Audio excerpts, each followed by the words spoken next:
वालेकुम सलाम जी। शुक्र अल्लाह दा। भाई जी किदा लाया सेब सेब केड़ा लेना भाईजान, पसंद करो। सेब ए सेब भाईजान 500 रुपये किलो है।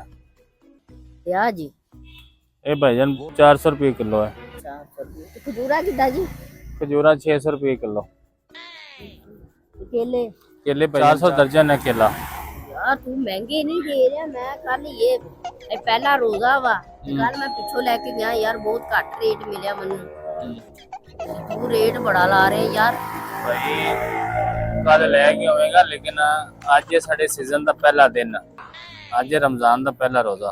अच्छा ते साडे सीजन का महीना हुंदा भरावा, महीना असी कमाना हुंदा है, कमा के ते फिर ही असी अपनी बच्चियां दी ईद भी लानी हुंदी है, कपड़ा जुत्ती भी लेना हुंदा। ते इहदे च असी 20 दिन कमा के फिर आखिरी 10 दिन असी उमरे ते भी जाना है कमाई करके। गलत गल है यार, एक महीना वा यार। हाँ जी, साडी वीडियो बनाने का मकसद यही सी लोकां नूं दसना।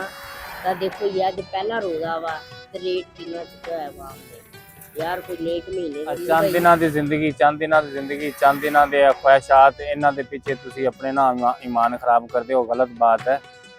ਨੇਕ ਮਹੀਨੇ ਦੇ ਵਿੱਚ ਤੁਸੀਂ ਆ ਕੇ ਰੇਟ ਡਬਲ ਕਰ ਦਿੰਦੇ ਹੋ, ਗਲਤ ਬਾਤ ਹੈ। ਸਾਨੂੰ ਇਹ ਕੰਮ ਨਹੀਂ ਕਰਨਾ ਚਾਹੀਦਾ। ਰੇਟ ਦਾ ਰੇਟ ਤੋਂ ਮੁਨਾਸਬ ਕਰਨਾ ਚਾਹੀਦਾ, ਤੁਸੀਂ ਡਬਲ ਕਰ ਦਿੰਦੇ ਹੋ, ਪਹਿਲੇ ਨਾਲ ਵੀ ਡਬਲ ਕਰ ਦਿੰਦੇ ਹੋ, ਗਲਤ ਬਾਤ ਹੈ।